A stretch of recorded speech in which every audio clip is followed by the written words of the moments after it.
எல்லாம் இந்த அம்மா பாருங்க எவ்வளவு அவமானம்.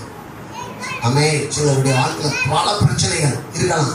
எதை பத்தி கவலைப்படாதீங்க, எதை பத்தி அவரை மட்டும் நினைங்க. இந்த ஊர் என்ன நினைக்கும், பக்கத்து வீட்டுக்காரங்க என்ன நினைப்பான், ஏத்து வீட்டுக்காரங்க என்ன நினைப்பான், எதுவுமே பார்க்காது சார். உங்க கூட கர்த்தர் இருக்காரு. உங்களுக்கு சுகத்தை கொடுக்கிறவர் வந்து இருக்கிறார். நல்ல கரங்களை தண்ணி கர்த்தருக்கு நன்றி சொல்லுவாங்க.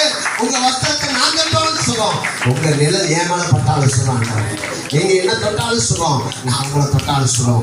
ஆண்டவரே எப்பெல்லாம் அந்த ஜெப வீட்டுக்கு வரணும் அப்பெல்லாம் ஒரு விதமான சுகத்தையும் பலனை நான் பெற்றுக்கொள்ளணும் ஆண்டவரே. ஒரு சமாதானத்தை பெற்றுக்கொண்டு நான் போக வேண்டும் ஆண்டவரே. அல்லேலூயா.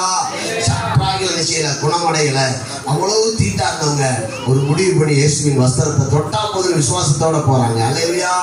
ஆமா, இங்க இருக்கிற நம்ம சுத்திரம் 12 வருஷம் பிரச்சனையோட இருக்கலாம், பல ஆண்டுகள் பிரச்சனையோட நீங்க இருக்கலாம்.